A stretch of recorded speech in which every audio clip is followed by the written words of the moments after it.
So hello, welcome to the video and welcome to the San Moritz room. This is one of two hotel rooms offered by Swiss Airlines at their first class lounge at Concourse E of Zurich Airport. I just flew in from Oslo and to be honest I wasn't feeling brilliant, so I thought I would take advantage of one of these rooms for a couple of hours nap and a shower, which I have just done, and I feel considerably more perky to embark upon my next flight because, well, it's going to be a good one. As I said in the video I made about my flight down from Oslo, I was looking to go to Cape Town, Swissair at a very attractive fare, so I jumped aboard, and almost immediately after booking, Swiss started to tempt me with an upgrade offer to their first class cabin, and this will end up being just about the most expensive airline ticket I've ever bought. And I wanted to experience what the Swiss experience was like on a long flight. It's something like 10 and a bit hours down to Johannesburg tonight. And I believe we're flying on a relatively rare aircraft, an A340-600 series too. So if you'd like to see what this lounge is like, and I'll be able to give you a flash view of the other lounge at the other concourse as well, because I arrived into that and was able to check it out before transferring over here, and you'd like to see what the first class flight experience is like on Swiss, then stick around. Hi, I'm Matt and this is Matt's Planet. I aim to entertain, educate and inspire with my travel adventures from planning to execution. I'll show you how you can travel in style for a lot less than you'd think. So subscribe so you can come with me. I'd flown in from Oslo, an experience I reviewed in this video, and it was an unusual flight as neither Norway nor Switzerland are in the EU, but both are in the Schengen zone. Which means there's no passport formalities on arrival and no security either, as all Schengen members trust each other's security screening. So I was able to walk straight off the plane and into the terminal on arrival. South Africa, obviously, is not in the Schengen zone, so I knew passport controls awaited me. I also knew that my flight would be departing from a different terminal, but I'd done my research and I'd worked out that Swiss offers two first-class lounges, one in Terminal A, which I'd arrived into, and one in Terminal E, where I would be departing from. So arriving from a Schengen country meant I'd be able to experience both lounges on this transit of Zurich. I'd engineered a 7-hour connection, so I was excited about doing both lounges justice. It was still quite a hike to the Swiss lounge complex in Terminal A, a pleasant hike, and if you're one of those people who develops an uncontrollable need to spend money in high-end boutiques when you're in an airport, you'll be well served here. Eventually you'll come upon a nondescript door, which promises much, but leads to an even nondescripter corridor, which makes you feel like you really shouldn't be there. But head around the corner and you'll find the entrance to the Swiss First Lounge, which is reputed to be one of the very best in the world. And, dear viewer, I didn't much like it. A tepid welcome, and I guess I was hoping for something more, perhaps a tour of the facilities or some words about what was on offer. But the agent's phone kept ringing and it felt like she wanted to get rid of me to take the call. She advised me to let them know when I wanted to be transferred to the other terminal and left me to it so she could answer the phone. There's a bar in the centre of the space and a dining area behind that with an open kitchen. Some self-service food and drink items are available here. Up via the stairs or the lift to the next level where you'll find the cigar bar, which I'll come back to, and a corridor. I quickly realised that there was nothing down here, but without guidance it wasn't at all clear how the space was laid out and where everything was. Back down again and there's a better view of the bar. Behind it was a document check desk. I didn't really notice this when I arrived, and again it would have been really handy if its purpose had been explained to me. Behind it was a more relaxed seating area, sofas and the like to the right and to the left.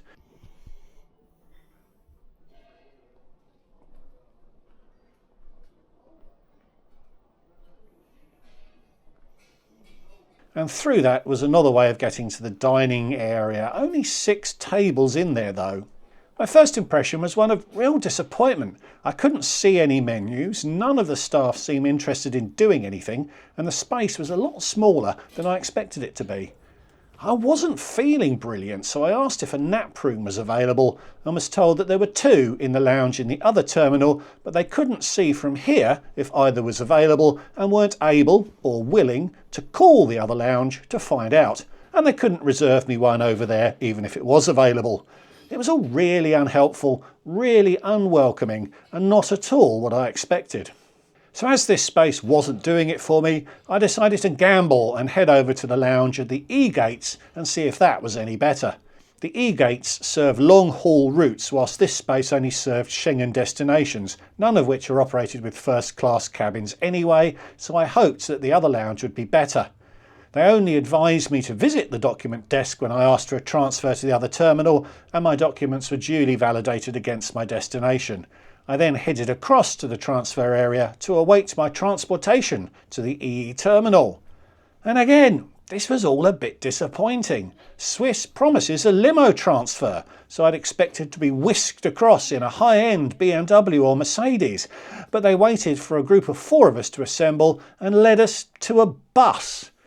We were escorted down to a dingy basement and were led to a passport desk, which I think was exclusively manned for first-class passengers taking this route, which is certainly one positive of travelling with Swiss in first. So I was stamped out of the Schengen zone and was then escorted around the normal terminal traffic and out of another random door into a parking area and onto a minibus. No sign of anything more exotic. Swiss promises a limousine transfer, but it's not. It's a posh-ish minibus. First world problems, obviously, but this really wasn't panning out as I'd hoped it would.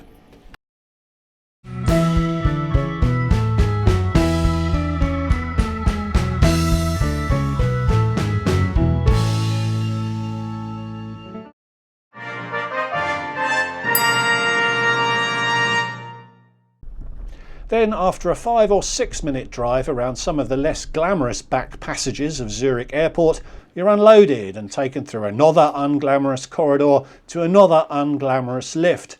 I was starting to get a little frustrated by now and had no real idea where I was or what was happening, so stayed in the lift with everyone else when the guide got out. But it turned out that these passengers had a short connection, so wanted to head straight to their gates rather than stopping off at the lounge. So I went back up again, to the puzzlement of the guide who thought she'd lost me. And again the welcome was lukewarm and not at all what I expected. But a nap room was available. It took the agent close to 4 minutes to do whatever she needed to do to allocate the room to me, but eventually she succeeded and I was led around the corridor to the St. Moritz room. One of the best lounges in the world? Based on my experience so far, I wouldn't say so. But things did get a bit better from here on in. The St. Moritz room was very nice, a big fluffy bed and a full ensuite bathroom that was just what I needed. Not to mention the rather pleasant apron views. I was about an hour into my 7-hour connection time and every minute spent asleep was a minute less to enjoy the lounge, so I settled on a 2.5-hour nap. And after taking a shower on waking and recording that intro, I was back into general circulation with about 3 hours still to go before my flight, feeling a whole lot better. Remember, I still had an 11-hour flight down to Johannesburg to review that evening. And this first-class lounge immediately felt more approachable. A substantial wine display to the left, with a bar straight ahead and a dining area to the left, a much larger dining area too. A whole 7 tables here, plus 4 more in that bar area. Around the bar to a larger seating area which extended down beyond that literature rack. I made camp and procured some water and an old-fashioned and found myself a dining menu. Cheers! Things were certainly starting to pick up.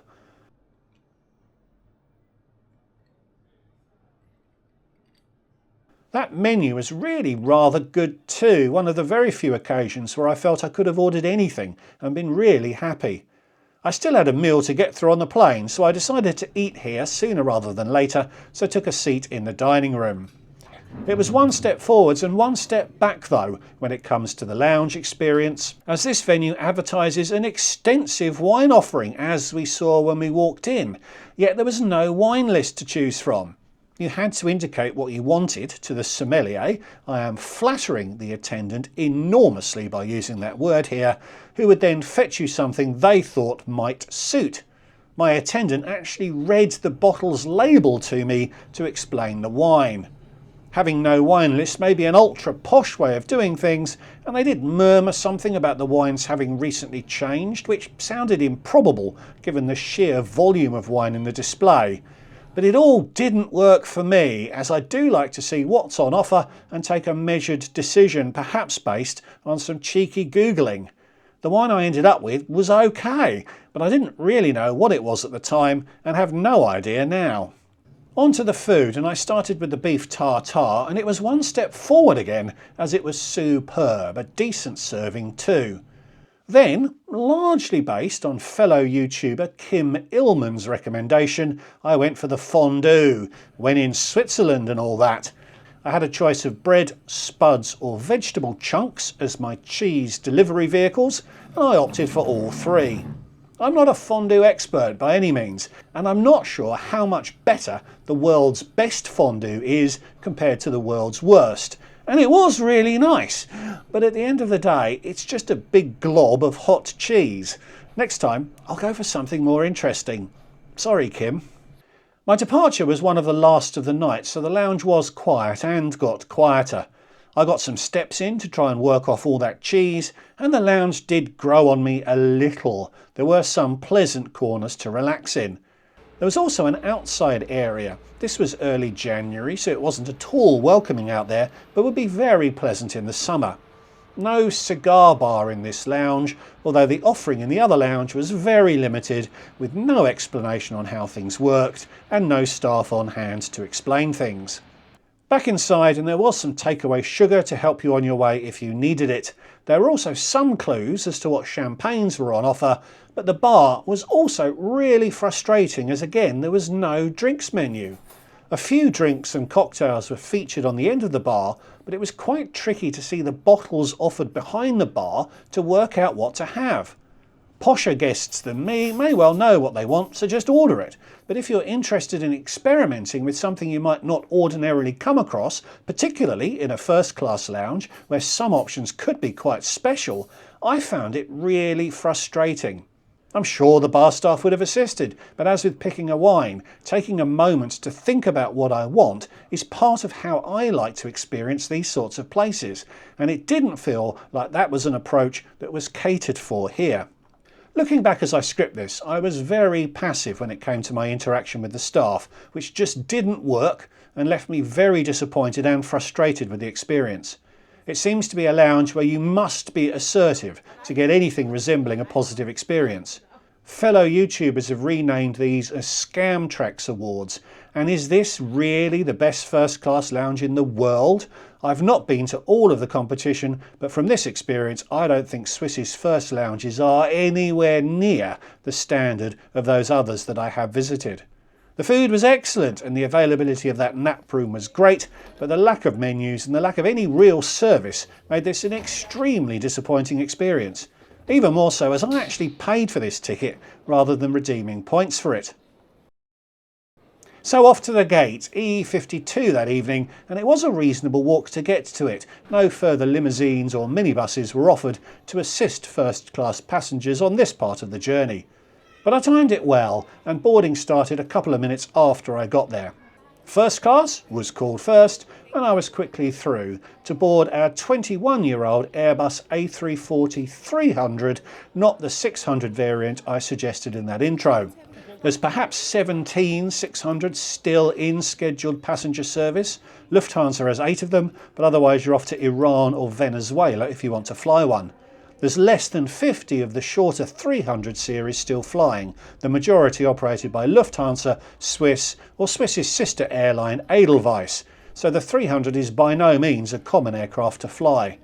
With 4 engines, it was once touted as the future of long-haul aviation by no less a luminary than Richard Branson, although the costs and emissions footprint of using 4 engines quickly rendered these predictions to be unreliable. I zigged and zagged my way down the jet bridge and finally made it to the plane. A left turn on boarding through the forward mini business cabin into the 8-seat first-class cabin.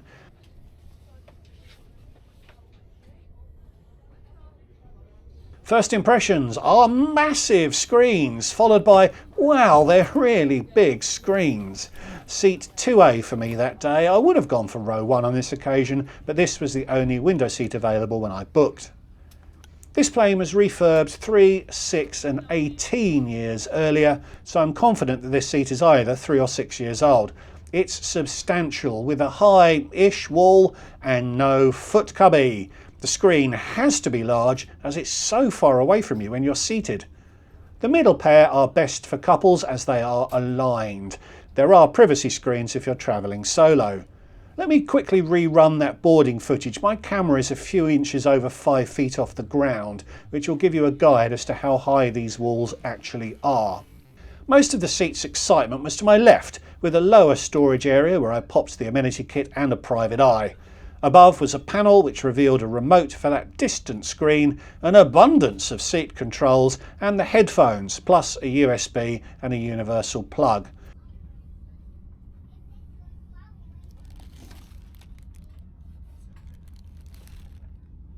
The seat is so long you actually get exclusive use of 4 windows. At your shoulder on that side is a lamp, adjustable thusly and endowed with perhaps an excessive number of settings. Everyone should be able to find a setting that works for them.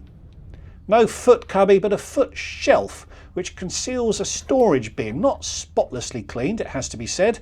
I'm tall so could rest my feet on the footrest when seated, but not everyone will be able to do so. And those were pyjamas. I was invited to pick a size and large was the largest available. To my right was a reading light plus controls to the privacy mechanism locked in the open position prior to takeoff. And overhead were further lights but no air vents, which I thought was quite an omission. Although as there are no central storage bins in this cabin, ceiling air vents for those in the middle seats would be a tremendously long way away from them. A glass of champagne duly arrived, a 2006 Pommery which retails for about £200 in the UK, served with some breadsticks and a scrummy dip with olives. It was a strong start. Cheers. I was really pleased I'd had that nap. A chap across the aisle ordered a Bloody Mary, which was mixed at his seat utilising 5 different ingredients. Quite a performance and an indication that attention to detail was important to Swiss. The champagne was so nice I went for a top-up, and this time it was accompanied by a microwaved rag. I was able to stick my head into that mini business cabin behind me before it filled up. It's an unusual 1-2-1, 2-2-1 layout on this aircraft, with every other row offering a throne seat such as the one immediately behind me. I've got an upcoming long-haul flight in Swiss business coming up, and I'm confident of resisting the urge to upgrade to first again, so I'll review this setup in more detail in an upcoming video. We push back bang on time to the dulcet tones of the safety video narration. Always leave your shoes on for takeoff and landing in case of emergency, folks. That video was a very serious cartoon with a special appearance from Pinocchio. The walls to the suites are significant, and as the seats are aligned you can easily see your neighbours with your suite door open. I obviously didn't film it, but the purser and the captain both came and spoke to all first-class passengers. Not the deepest of conversations I've ever had, it has to be said, but still appreciated. And we were up into a dark Swiss night. We took off just about bang on 11 PM.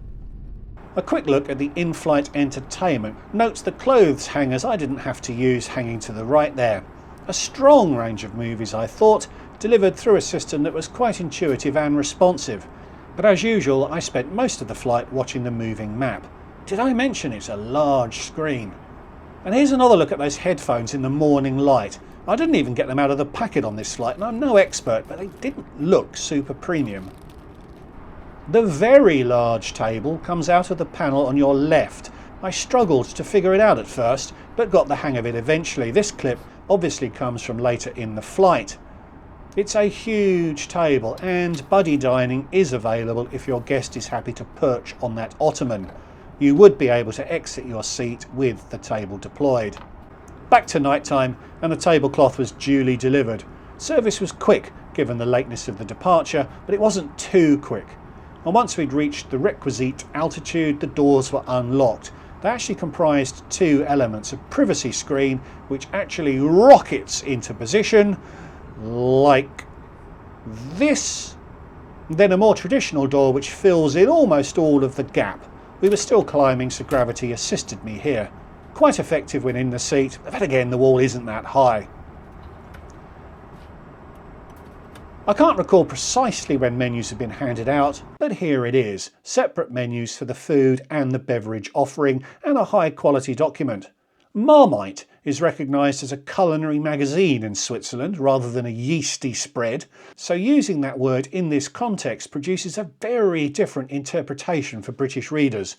Pause the video for a closer look, and having a separate cheese menu felt very Swiss. And the drinks menu was strong, but perhaps not exceptional. Some interesting wines, and given the hour, I went straight for the Zinfandel rather than diverting through the cocktail options first. Cheers again, it really was quite good.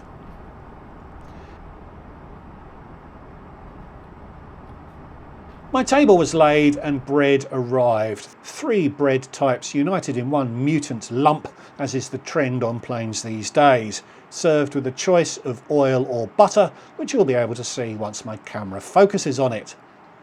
No caviar service in Swiss first, not as a feature dish at least, so I went for the Batik salmon as a starter, which was superb. Then all 3 main course options really appealed, but I went for the cod, and that did actually come with a small serving of caviar. Unlike a similar dish I had on Virgin Atlantic, Swiss kept the butter under control, and the dish worked very, very well. Om nom nom. Never mind 10,000 steps, I was probably over 10,000 calories that day. 4,000 of them came from that fondue alone. So I skipped the desserts and went for the cheese plate. Hey, it was the least I could do given there was a separate cheese menu. Again, it was excellent, followed by a glass of the Remy Martin XO Excellence, which also was superb. Overall, the dinner was excellent, a notch short of exceptional, but it was hard to fault. I went to the loo to change into those gym jams, and the attendant made up my bed while I was away. A mattress topper, pillows and a duvet were waiting for me on my return. With no foot cubby, you get a full length and full width bed that was actually really comfortable. And with the door and privacy screen closed, you do feel very private. And as you'd expect from a first class product, it was very comfortable, and I got perhaps 6 hours of good quality sleep. It was light when I awoke, and the crew spotted me opening the blinds and quickly offered some refreshment. I went for some peppermint tea. Daylight also gave me the opportunity to examine the amenity kit, which was a little disappointing for a first class product, and it contained the oddest thing I've ever found in one of these kits: a shoulder strap for a bag. If anyone can shed any light on what's going on here, please do.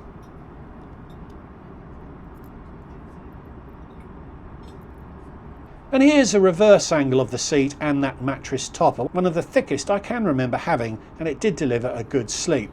Breakfast promised to be underwhelming based on the menu, but the attendant asked me if I'd like some eggs and came back with this. It was delicious and really quite elaborate, although apart from eggs and potato, I wasn't completely sure what was in it. So shoes back on for landing, and a quick shot of the seat in daylight. I paid £992 for a one-way business class flight from Oslo to Johannesburg. So based on miles flown, this leg cost £803, which is 75 quid per hour. I'd fully expected to fly in the business cabin, but I'd have had to pay close to £200 more to select one of those single throne seats, which is the ones you really want to be in as a single traveller. So when, for £630 more, so £830 in total, Swiss offered me an upgrade to first class, I couldn't resist. This leg on its own ended up costing me over £1,600, which is a fairly bonkers amount to pay for any seat, but at £150 per flying hour, it's not an outrageous amount to pay for a long-haul first-class seat, particularly one reputed to be one of the better first-class products out there. And that attributes all of that fare to the flying. That price also got me 7 hours in Swiss's first-class lounges. But was it one of the better first-class products out there? Well, let's start with the ground experience, which I just didn't get on with. Both lounges failed to deliver any level of service, let alone a first-class experience, and without menus, I still don't know what I might have missed out on. And Swiss still owes me a limo ride. The meal I had there was very good, even if I took the tourist option by choosing the fondue rather than picking something more elaborate. And having access to that sleep room was really helpful. Getting a nap certainly made the rest of the experience more enjoyable. But overall I was really disappointed with what I had expected to be a real highlight of this trip. But once I made it to the plane, the quality of the experience was much better. It's a great seat, comfortable to sit in and excellent to sleep in. The food was excellent and the drinks were close to excellent too. And the service was also superb, attentive and chatty but never intrusive. Perhaps I was unlucky with my ground experience, and as I said earlier, I think I need to have been more assertive in how I approach things, but Qatar, Emirates and even BA are ahead of Swiss with their first class offerings based on this experience. And so off into OR Tambo Airport in Johannesburg to prepare for my next adventure. Thanks for watching, I hope you enjoyed it. Please give the video a like if you did. And leave me a comment, am I being too harsh on them for that lounge experience? Please subscribe if you're new, and if you'd like to support what I'm doing more directly, there is a Patreon account, the link in the description below. So thanks again for watching, and I'll see you all in the next one. Goodbye.